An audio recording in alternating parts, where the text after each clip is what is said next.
Hello, everyone. Welcome back. This is Sunny again, here to talk about nutrition, health, and how to heal from ulcerative colitis and Crohn's naturally. Um, if you guys are familiar with me, I've made a ton of videos in regards to it. I've been dealing with it for several years now. I have improved my situation considerably from, let's just say, even though I've had ulcerative colitis for 14, 15 years. Um, I was in emergency room about 4 or 5 years ago, or 4 years ago, and I was in really bad shape. I was there for several days. The doctors actually were worried that I might not make it.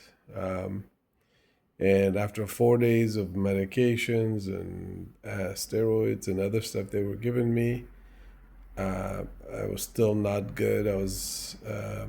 I decided to leave the hospital and figure out how to fix myself because the way doctors wanted to treat me was putting me on very strong steroids and using biologics and other things that in itself cause as much harm as it might do good at some for some people in some extreme cases, but the risk of harm is there, and I would rather not go through that in my life. um, they got to the point where they were asking me to remove my colon. I refused, and I did my own research. I did my own studies. I'm a nutritionist. That's what I studied. So I figured it's time for me to try to fix myself. And through mostly changing my diet and how I eat, I've used some probiotics, I've used some vitamins and stuff like that. But the more I've done it, the more I've learned that it has more to do with what I eat than it has to do with uh, trying to take pills to heal through nutrition. I know that there's natural things you can take, like herbs, you can take multivitamins, you can take supplements, even probiotics.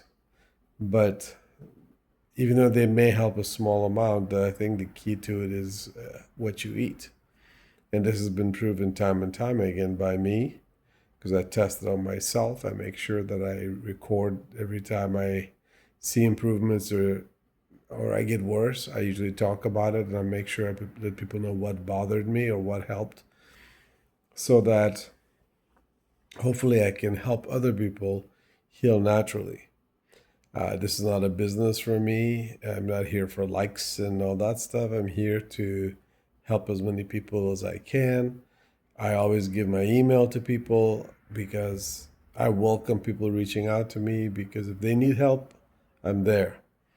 And there's no need to worry about, oh, what if he charges money or what if he wants something. There's nothing there outside that of me wanting to give back because when you're sick yourself, you realize how hard life is. And I understand this world, we charge for our cars and our shirts and all the other stuff in our lives.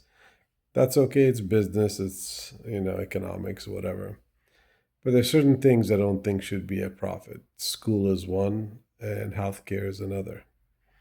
So I am going to try to help as many people as I can to try to save some lives and maybe prevent some people from going through what I went through, or at least uh, giving them the tools to try to make themselves better the right way and give themselves a chance, because it's the most important thing is to at least try to heal yourself before you start going to the medical route, because the medical route has a lot of side effects. So everything you do will affect you in the long run, because they may help with inflammation, they may help with some of your condition. Uh, it's not always, it doesn't always work, and you may have to try multiple kinds. But in the process, you may be harming yourself in ways you can never see, because doctors, when you talk to them, they tend to give you the pros and they try to leave out the cons. They don't go through the details of the 80, 90 things that can go wrong because of a medication. Because they're in the business of making money. They're taught in a system that's designed to deal with symptoms, prescribe medication, and keep the system going. So some of them may be doing it for their own profit. Some of them think they're doing the right thing by recommending it. But at the end of the day, you are putting yourself in the hands of people who are in the business of making money. They don't make money if you're not ill. This is my personal take on it, of course. People can disagree with it. So I went back through some of my old books when I studied nutrition. I actually started doing my own research. I've looked up hundreds upon hundreds of research. I've found thousands of people who've healed themselves naturally through different types of programs and diets that's helped them. And some of them are backed by doctors who have left the business model of medicine that we have, and they themselves have realized that they were wrong for what they were doing, and they changed their life by changing habits and changing what they recommend to people because they realized they were giving the wrong information. And for example, there's Dr. Kinberry is one of the most popular ones. You'll see he's written a book. He's got a YouTube that he talks about a lot of how many patients he's helped with a lot of our conditions, not just these conditions, with diabetes, with skin conditions, blood pressure. I mean, he's helped people in ways that have nothing to do with medication. There's Dr. Chaffee. Actually, I mean, is one of his. He has like um, a paid thing on through his site where you can pay a small amount of money. It's like $10 a month or something. But then you get to meet with him for an hour or two per week and then talk to him or ask questions about things you have. And he's a very strict eater, and he has been talking about how he was trained wrong and he changed how he ate. And there's people that I listen to, like Dr. Lustig, I believe, Robert Lustig, who discuss the things you need to avoid, which is usually carbohydrates and sugar. And there's other doctors that I follow and try to learn from, because one thing I like to do is everything I learn, I go back and research and see if they're right, if what they say makes sense before I start taking their word for it. Because at the end of the day, just like any doctor you go to, even doctors out there who advise you, because if you go on a search, for example, you will find tons and tons and tons of doctors, from vegans who are anti-animal killing, will recommend a vegan diet. There's carnivore doctors who just recommend carnivore foods. There are doctors who recommend paleo as a healing method. There are doctors who say you can't do it without herbs and probiotics and other stuff. And then there's doctors who will never agree that this stuff will work. And they tend to try to talk you out of it and recommend medicine. And you can find them all out there. And I say, if you're going to try to solve your problems and you're going to listen, don't listen to me. Don't listen to one doctor. Don't listen to that doctor. Take the time to take everybody's viewpoints, including mine, from nutritionists to doctors to everything, holistic healers, doctors who are now they're functional medicine doctors, things like that, and truly do some research as to why you want to follow a path, because you want to make sure whatever path you take makes sense. Don't just pick one doctor and say, oh, that must be it, so I'm going to do it. Because if you do that, you get into trouble. Because right now, I could name 100 people out there that's talking about doing a water diet or a lettuce diet or what's the other one? Cucumber diet. There's another one for all fruit diet. I mean, name it, you'll find it. The question is that the answer to how humans are meant to eat? And you aren't really designed that way to eat that specific. You have to think about what humans ate before the industrial world, before agriculture, and that gives you a better understanding of what we were meant to eat. And if you take advice, like I said, from me, from anybody, doctors, researchers, whatever, look at everybody's opinion and then decide what you think is the best way. The only thing I can tell you about me is that I recommend things because I'm here to help and because I care about people and their health. There's no profit from me. I'm not endorsed by people. I don't make money on YouTube. That's not what I do this for. So maybe I'll one day this will reach people who maybe suffered like I did, the struggles that I went through. I mean, I've had years where I wasn't more than 5 minutes away from the bathroom because my stomach was so bad. I've gone through all the stuff you can list. I've gone through it, so I can tell you that it's if you get to that point, and people are getting there by the hordes, because right now they say that about 30% of the population has uh, uh, health issues that relate to stomach issues or diabetes or blood pressure or whatnot.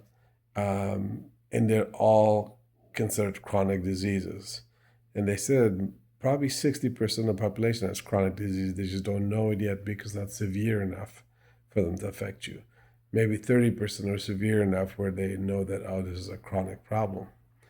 And Western doctors do not, I shouldn't say Western doctors, but the type of doctors we normally go to, they treat everything with medication, even though they know they have no cure to it. Because they cure symptoms. That's what they deal with. They don't deal with actual cause. They don't look at the overall picture. That's not how the business of medicine is. So today's date, just so I can give it to you so you can get an idea of what I should have said in the beginning, is today's date is July 30th, 2026. And it's been several months since I've been here to do my videos because I used to do one every week, every other week, 3 weeks, 4 weeks. At some point, I would talk about something. I hadn't been here because I went, and I was in the middle of 2, 3 months of move between two places. Life kind of got really hectic for me. And then when I got here, I had my last test. It didn't look good. That was a little frustrating. And I'll talk about that a little bit later. In a couple of minutes, I'll get into it. So it took me a couple of months to get my life situated so I can start making my videos. So I apologize for people if people were looking for me and I was missing in action for a while. But there was nothing good news that I could have shared with you that would have been important. Otherwise, I would have been on here immediately if I had some really good news that, magic cure or magic thing that would have fixed the problem. So since then, since let's just say 4 months ago, what's changed in my life, how I'm doing, what's going on with my health, and I'll tell you the good, the bad, and the ugly. So the good news is that I feel better. I have more control over my bathroom, for example. I have more energy than usual. I used to get cramps a lot. My cramps are gone, and I realized that I need to take more water and salt, and that solved my cramping. Um, I think maybe either was short in salt or water because I was not getting thirsty as much. And since then, I've doubled my water intake and my salt. And I don't salt things to extreme where, force myself. I just make sure I salt to taste. I don't hold back on salt, but I don't oversalt things and try to you know torture myself. Just put enough that it tastes is good to me, and it gets a good amount of salt. And I try to use a salt that has all kinds of minerals added to it. Not added to it. It comes naturally. Like I use. Sometimes I'll use Himalayan salt.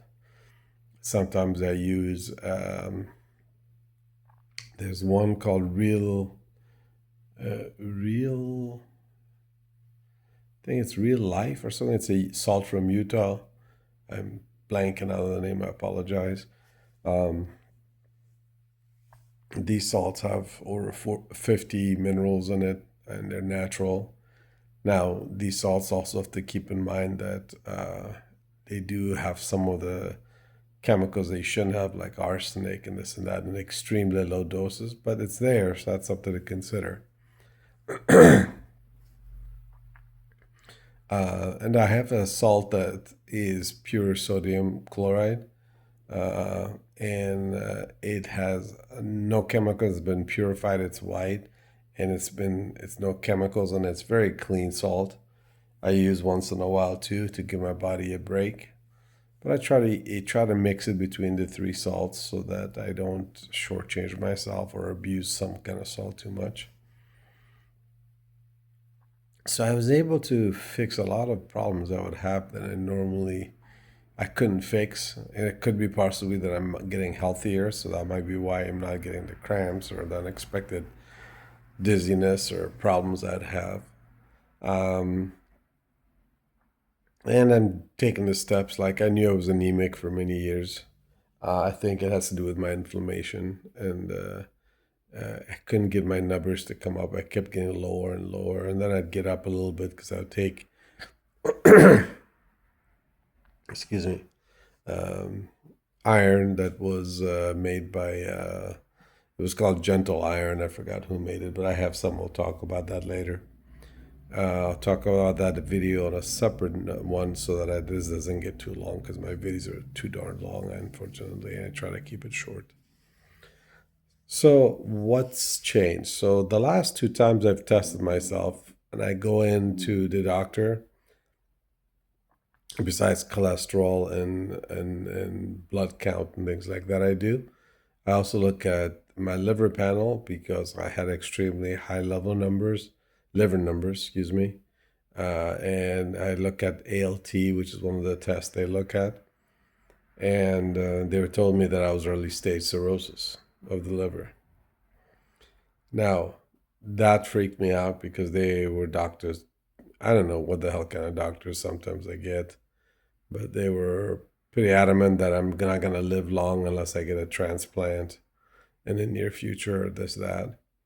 And there's no cure to it. And yet, here I am, I've brought my numbers back to normal just by how I ate. And I my blood count's slowly climbing back up because I'm back on my supplements for the gentle iron I take. It's called gentle iron, by the way. Um, um, and what else? Cholesterol numbers are excellent, even though I eat a massive amount of fat and meat. I eat a 95% carnivore diet, maybe 90. Sometimes I get a little out of control. So I always try to stick to that. And my numbers have been really good. So that's improved. The only thing that's been kind of up and down is the calprotectin, which is a test that's a stool test you have to do. And that measures the inflammation in your colon and your stomach. And so if you're like somewhere 250 or under, you really don't have to worry with your numbers. If you do a calprotectin does it, it's 150. Excuse me, my throat is dry suddenly. Maybe 150 or 200. That's not an extreme amount to worry about. You can have too much pepper and trigger that kind of reaction. But when your numbers start going to 4 and 5 and 600, then you have inflammation, and then anything that gets higher and higher gets riskier and becomes a problem. So when I had the problem, like 4 years ago, my numbers had already reached 800 something.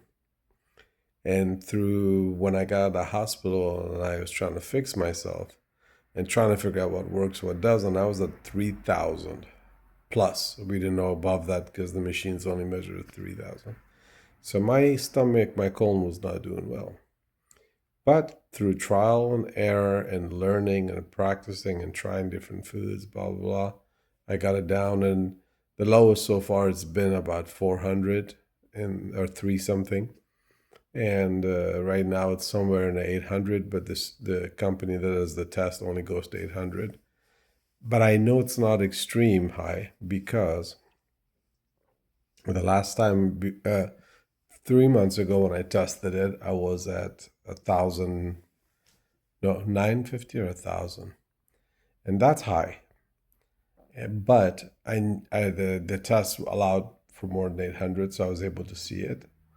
And one thing I know when it gets high for me, especially when the numbers go to over 1,000, I start having particular pains. So I start getting joint pains, gum pains. I start having my stool gets really terrible, especially uncontrollable. So I have to be near a bathroom. It really plays a havoc in my body. The cramps are usually there more often. So I usually know when the numbers are too high. Not that 800, 900 is not high, but usually when it gets above that is when the problems start on me and I know that something's going on. But I've been able to get it improved so much that I think it's not that high yet. I have to go test in the next 3, 4 weeks. I've not tested it, but I have to do it again. So the last time was just above 800. I don't know how much, but that was not good. I was disappointed. So let's talk about why. Okay. So I've been doing the keto carnivore thing for a long time. It's been 4 years now. I had to go on a liquid diet for almost 3 months to get myself to get the numbers down and heal. And then, and that was around 800 when the numbers dropped from 3,000. The liquid diet really gave me a chance to heal, but it also cost me a lot of muscle mass because I used to be a big weightlifter guy, natural guy, nothing, I wasn't huge, but I worked out all the time. I lifted weights. Even though I had a little bit of body fat, I was pretty thick. And not bodybuilder thick again, because remember, I'm natural. Just thick for a guy, you could tell the guy works out. But the liquid diet and being sick and then slowly adding food to it and getting back cost me a lot of my muscle mass. I really, not only did I fix the stomach gut, but it cost me a lot of muscle mass in the process because I didn't have the energy to work out. I was on a liquid diet, so my protein intake was really bad because I couldn't eat meats for a while. And it took me time to heal. So now I swim around 185, 187, 183, depending on how I'm doing. I try to get back to 200. I try to work out about 4 or 5 days a week. I'm getting there, but it takes time. I don't like being a small guy. So my numbers were not as good as it should be. And let's talk about what went wrong. So some of the things I know that are a problem. So being on that kind of a diet, for some, maybe it's not a big deal. For some, they're not food people and they're like, I could just eat one food every day and it doesn't matter. Other people, not so much. I fortunately happen to be one of them. So I'm a big foodie. I love certain kinds of food, and there's certain things I just crave. And then, even though I'm pretty strict, then there's hours like maybe on lunch or breakfast or once a week, I start eating something I'm not supposed to eat on the program that I'm on, and then I end up eating it. And I don't know if those are strictly causing that, but my problem is there are weeks that I'm like really good on my program. Then there's weeks that I start straying. Not bad stuff. So I remove all chemicals. I don't use I don't use any seed oils. I've cut all my sugar out, so my sugar usually comes from either honey, maple syrup, or fruit. So I make sure it's all natural stuff. I don't need table sugar anymore. I used to pound table sugar, cakes, desserts, whatever. I didn't get cereals and I put sugar on it. I was just a big sweet person, so I had to cut that away. I eat. I don't eat a lot of desserts, though I eat some, but not very much because of my stomach issue. And everything I eat is either organic, natural. They're using butter for fat or maybe coconut oil, but no seed oils. And when I go out, I'm very strict as to what I eat because I make sure they use beef tallow. I don't go to any stores, restaurants that use seed oil, which is 99.9% of restaurants. It is very difficult to go out and eat sometimes because um, the way they make food in restaurants, there's the back side of it and there's the front side. The front side is what the menu says. Oh, it's beef with some sauce in it on it, like onions on it or something, grilled onions. And then they're like, oh, you get some potatoes, mashed potatoes, and then you'll get some what else? Say a vegetable with it, right? The problem with it is that what they don't tell you that you don't see in the menu is that the vegetables are genetically modified GMO type vegetables, or it's got pesticides that they don't go organic. They don't. They're not going to spend the money. Um, then there is the mashed potato. So you look at mashed potato, you think, okay, it's a potato. It's mashed up, and that's it. Maybe it's got salt, but that's it. You ask them, they're like, oh, it has this, and we add sunflower oil to it. Oh, we add milk to it. Things that they don't talk about, and a lot of times the waiters don't know, and yet they have to go in the kitchen and ask because they're not sure. Or I'll ask them, do you cook the steak in a grill, or what do you use? They're like, oh, we use it on a pan. I'm like, okay, what oil do you use? They're like, oh, we use usually seed oils, but they don't tell you that. So you think you're eating just steak, but it's seed oil with the steak. Or they'll tell you, oh, we use butter. So then I ask them, is it butter or is it margarine? Is it real butter? Oh, let me check. Isn't that the same thing? I'm like, no, that's not the same thing. So they go to the kitchen. Either it's real butter or it's a mixture of the two or it's margarine. So it's, or the seasonings, for example. They don't talk about seasonings in a lot of restaurants. But depending on your conditions, certain seasonings can be bad. For example, I can't do any hot peppers. So I can have black pepper, but no red peppers anymore. That triggers my stomach. And I also get hemorrhoids, which is really weird. I never got that before. But as soon as I have red pepper, especially artificial types, oh, for a week I'm miserable.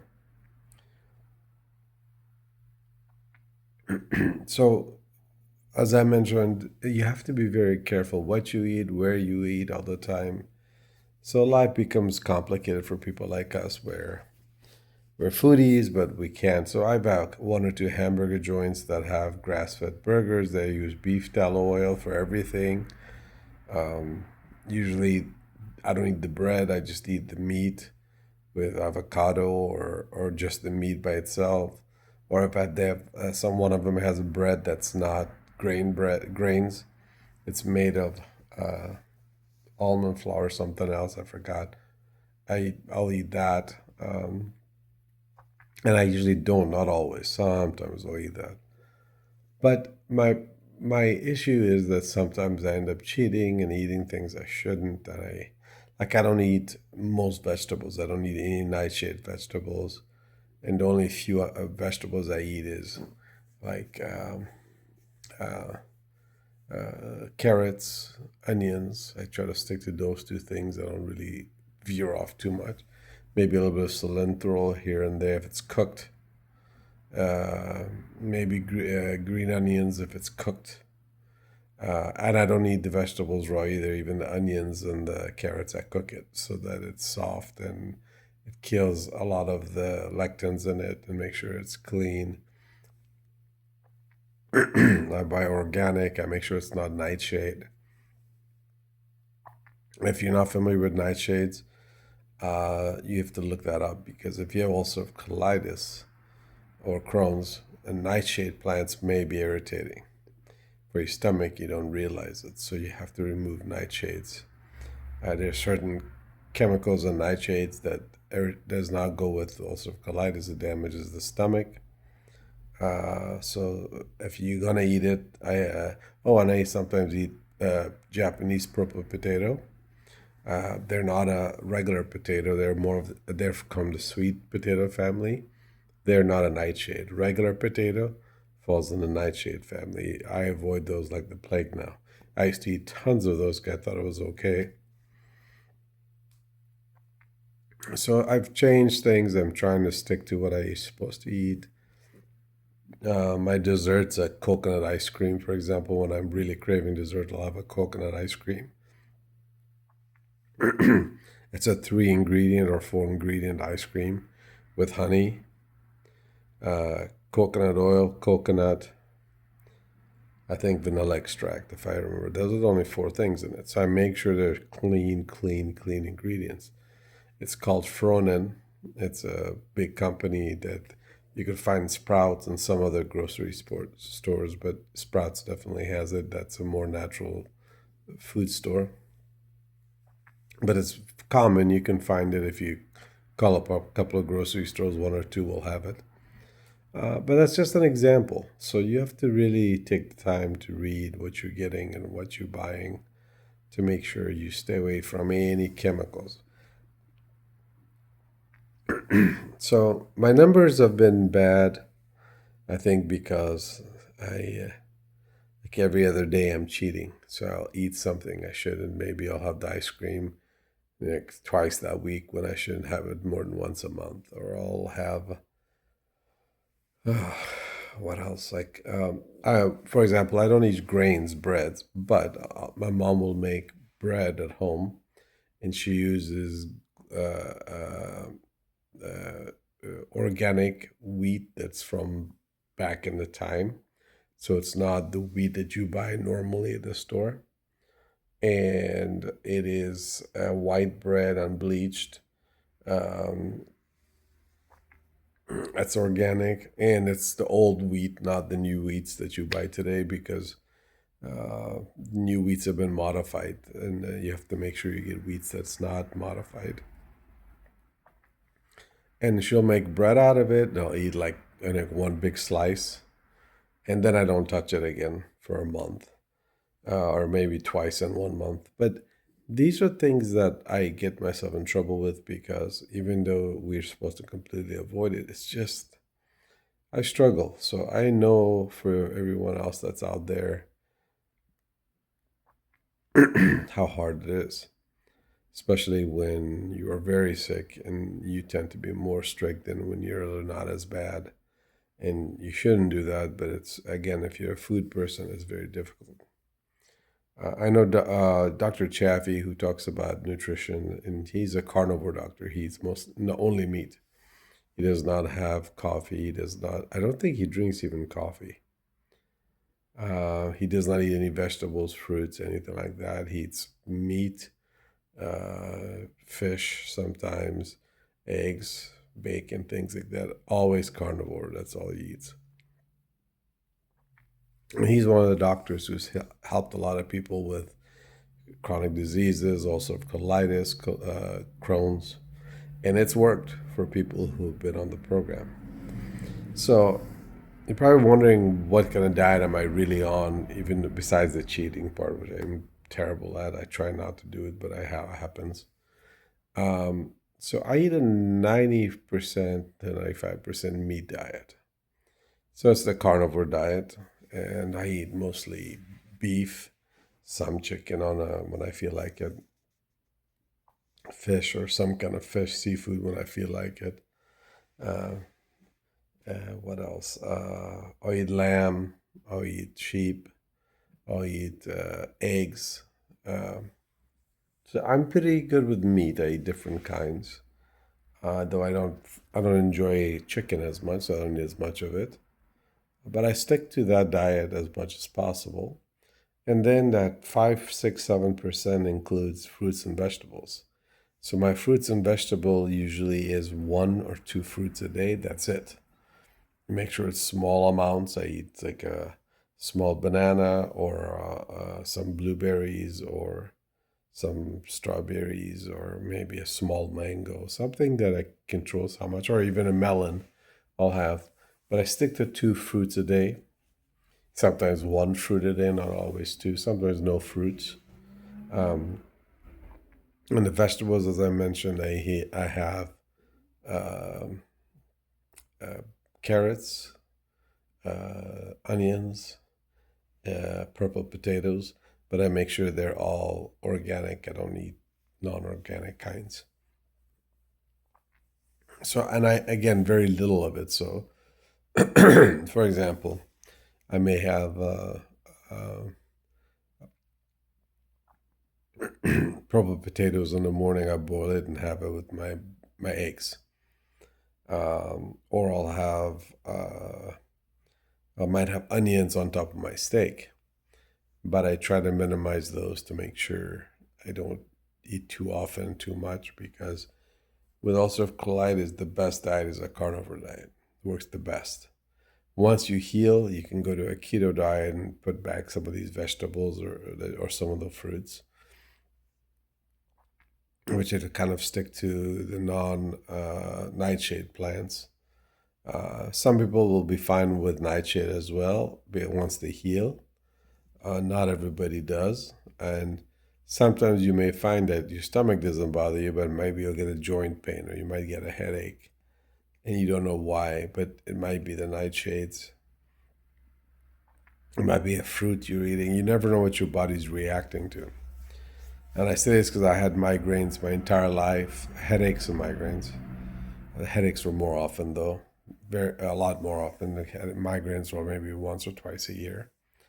But my headaches were mm, at the minimum twice a month, and the maximum it could have been 7, 8, 9 days that I would have to take Advil for.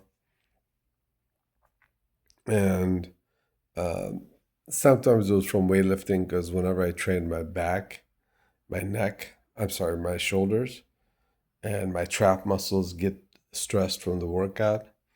And the pulling that it does in the back of your neck, it attaches to your skull here. I think they tighten up, and that usually causes a headache for me. So I try to do a lot of neck stretching and stuff before and after to try to minimize that. It works sometimes, sometimes it doesn't, but sometimes it does. The stretching really is a big part of it. You have to stretch it pretty good from side to side, front, and then I twist, and then usually I hold them for about 20 seconds each, twice, before I do back or traps or shoulders, and then same thing after when I'm done. I'll do the same stretches again.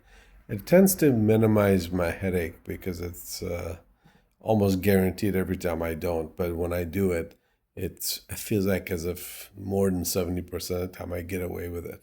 I don't get a headache. But a lot of my headaches came from something that I was eating because it didn't matter if I worked out or not, I had headaches. And I knew that for years. And so imagine if I had on average 5 headaches a month for 30 years of my life. They don't know why, I just get it. Couldn't figure out what it was. Always thought it was supposed to be a muscle joint thing. Something's wrong with me. They don't know, whatever. As soon as I went to my carnivore keto type diet, within several months, headache gone. So in the last, say, 4 years, 3 years, this last 3 years, I've had zero migraines and one, 5 headaches altogether, and at least 2 or 3 of them were from weightlifting because I knew that I did back muscle and trap muscle. And the next morning, my neck was uncomfortable, and I'm like, ah, shoot, it didn't work. And I get like more, maybe twice it was from something I ate that was triggering it. So imagine going to 5 in 3 years where it was 5 a month. World of difference. So you may have problems you don't realize. For example, if you eat nuts, you'll get pimples. And you think, oh, it's just a pimple from the nuts. But that's your body's way of telling you, hey, I have an issue with pimple with with the nuts. Now, it may not be severe and you may do just fine living with it, or maybe changing nuts, something that won't cause it. Different nuts will affect you, some nuts don't. But we're not specifically designed for nuts to eat them. So we may not, either you're allergic to it or you struggle with it. You may have some side effect to it that you may not realize. Or you may have no problems and you can get away with it and eat it. Usually people with ulcerative colitis and Crohn's, they don't do well with nuts. It's just not something, even if you do it in a form of like,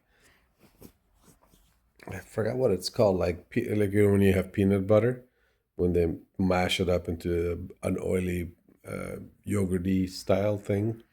Uh, even that, if you're also if also colitis or Crohn's, you may find it doesn't work. Now, can some people get away with it? Maybe you can try it, and you'll have to test yourself to find out. But most people don't do well with it. So in my case, if you look at older videos, I've tested a lot of foods on myself. So milk is a big no-no for me. I avoid all dairy. It triggers my stomach to no end. Peppers do not do well on my stomach. It bothers my stomach. Beans I don't do well with. Now, beans was kind of an interesting one because beans was more of like bloating and gas, and it just lasted forever. And like 6, 8 hours would bug me, and I just thought that's just how beans are. I, or sometimes I had gas, didn't realize it was beans, but it was the beans I was having, and then I stopped eating beans. I haven't touched beans in 4 years, and my gas situation has really improved. No bloating. So these are symptoms you just don't, because maybe they're not severe enough, you may not think of it as an issue, but it is. You can have dairy as a child, but as an adult, you may not be able to tolerate either the lactose or the protein. A lot of people they don't they don't do well with lactose, so they stop.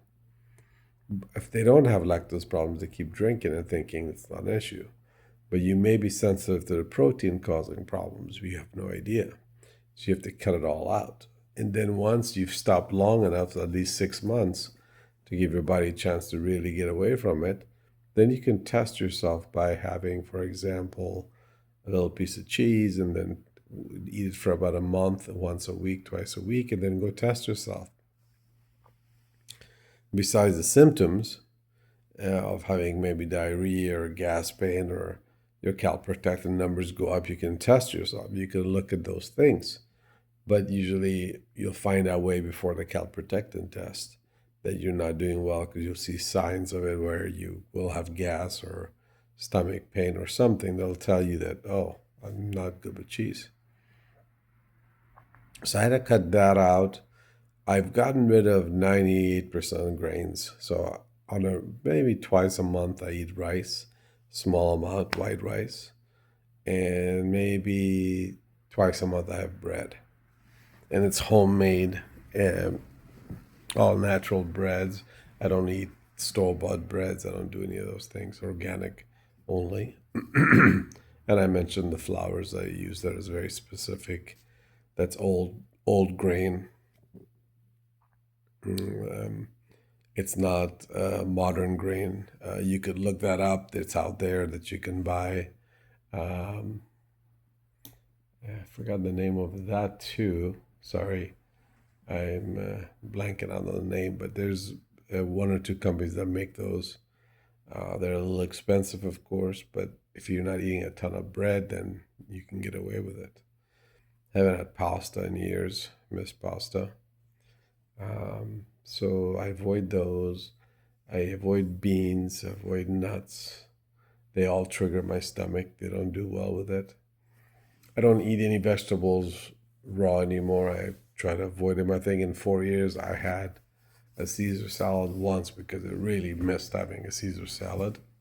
And my stomach was feeling it.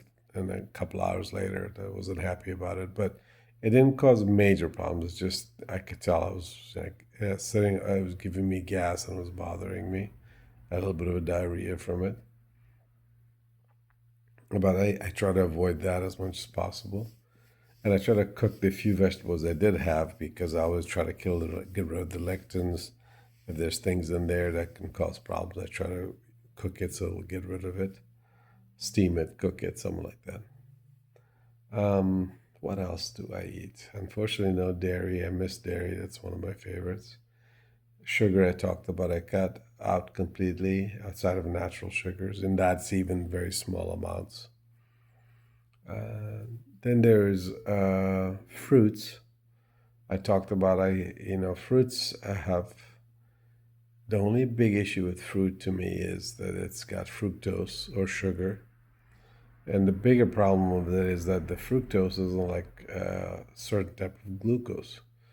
Your body can use glucose properly for energy. But in order to use fructose, your liver has to process the fructose.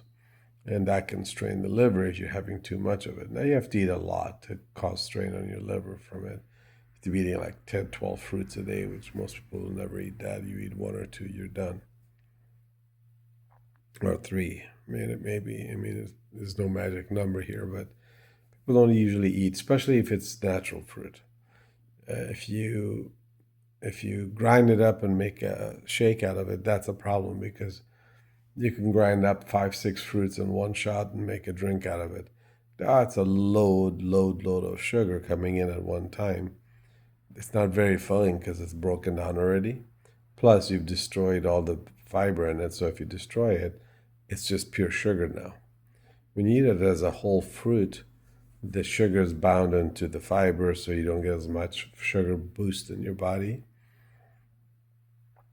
So it's better if you're gonna have fruit you have a fresh, natural fruits. But again, no, you want to try to control how much. That's what I do. And then at some points, I might do a couple of weeks of carnivore straight just to give my body a chance to rest and heal if there's any stress on it. My goal is that I'm going to be doing a carnivore for next couple of weeks to test my stomach before I go get a test done. So I want to get a test done to see where I'm at, and then I'm going to do a carnivore for a month and then see if it's improved. And it always has because every time I go to that carnivore I notice that I improve. My numbers drop to 400, 300, something like that. Um, so that's where I'm at now. Those are the general good and bad and the ugly. I try to combine all of it. And if you need to reach me, you're welcome to reach me at my email is lazaruslost@gmail.com. It's L as in Larry, A as in Apple, Z as in Zebra, A as in Apple, R as in Robert, U as in Under, S as in Sam, and then the word lost, LOST. They're all together at gmail.com. And feel free to ask me any questions you want, any thing you need to know about. Feel free to ask. I have no problem helping you with it.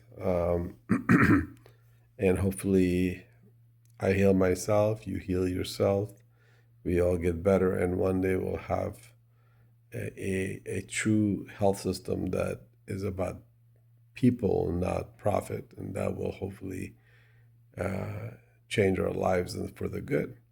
But until that day happens, you have to be your own advocate for your health. And the only way you can do that is if you take the time to learn. You have to remember that the doctors you go see, even if they have a white coat, They are not God. They think they know what they think they know. It's what they're taught. But when it comes to nutrition, that's not their specialty. I don't know if you know, but most doctors have a semester of nutrition and that's it. And it's not even a complete semester. So they don't get very much knowledge of nutrition, but they do know how to treat things nutrition related with medication, and that's usually not the answer. Um, but food can heal you. A lot of your health issues can go away just by changing your diet, eating the right way.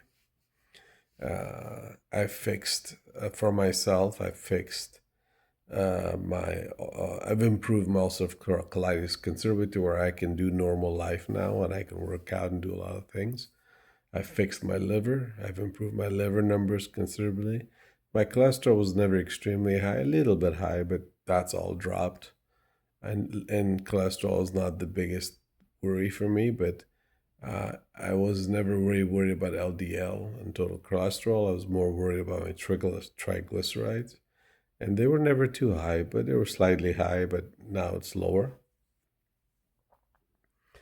What else? What else did I fix? Some weight loss, which means I lost some fat around the waistline and also, more importantly, around the organs. The more dangerous fat is not what you can grab on the outside, but what's underneath, around the heart, around the liver. Those are the fats that can become a major problem because you have fats inside and you have fats on outside become like your love handles or, tummy or whatever. They're not usually the most dangerous one, but they are a sign that if you have them there, for some people, that means you have them internally as well and around your organs, and you need to get rid of those kinds of fats. And the better way to do is to stay as lean as possible. And lean meaning not skinny, not small, just as little fat as possible with a maximum amount of muscle you can maintain. And that's the healthiest place to be. So I've lost that. Now, I've had a lot of people I know that have come to me for diabetes, for cholesterol issues, for what else? Weight loss. Mm, what else? What else? Anxiety attacks, things like that, where I've helped them and I've been able to improve their condition considerably to the point where I've had them off diabetes medication permanently. They don't have to be. Or they're pre-diabetes, it's gone. If they're diabetic, they got stopped taking medication. Um, and I have a friend right now that has an issue with her hand having what do they call it? These skin issues on the palm of their hand where it gets all dried up. Uh, I think it's psoriasis. I forgot the term for it. It's psoriasis of the skin, and we've been able to improve a little bit, but then we had setbacks. All natural. We didn't use hard chemicals. All natural things to help it improve. So now we're using a new treatment of two things for natural ways to heal it. And we're hoping to make it better. But, it's a long process. None of them is magical and overnight. If you're hoping you're going to heal like a doctor's medication overnight, that's not how it works. Natural is a slow process. It takes time. You have to kind of suffer through some of your symptoms. But you'll notice that in time, all these go away. So, these are things that took me months and months to heal myself. It was never magical overnight. Some of them are fast. Some of them you'll notice within a couple of weeks, but most of them usually take several months. Um, for example, there was a research that looked into saturated, or yes, I'm sorry, saturated, not saturated, but seed oils. So if you stop seed oils, you think, okay, I've already stopped for a week. It's out of my system. Seed oils can be in your system for months on end. It might take you a year or two or three before it's completely out of your system. You just don't realize you still have it. PFAS, which are the chemicals that they've used for back in the industry, but now They use it for pots and pans and anything slippery so that the food doesn't stick. Um, those are very dangerous for you, for your health, like the nonstick pans or plastics or any containers that have that. Those are lifelong. It's not something you can get rid of once in your system. It stays for a long, long, long time. So when you're trying to improve, remember when you're changing these things, it's never going to be overnight. It'll take you time. So stress is not the answer and worrying about it. You have to work at trying different things, testing different things, slowly seeing yourself improve, um, and how in the process will be different. It changes. Um, I'm gonna have to. I'm gonna cut it off here because I don't want to make this too long. It's already almost an hour. I'll have to do another video another day on vitamins I'm taking, some of the probiotics I'm taking, and I'll talk about those. And kind of chit chat about nutrition more. So if you have questions, reach out to me. Thank you so much. Have a great day and be positive.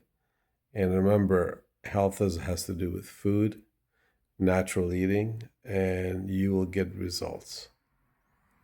Thank you so much. Have a great day, and I'll chat again sometime. Take care.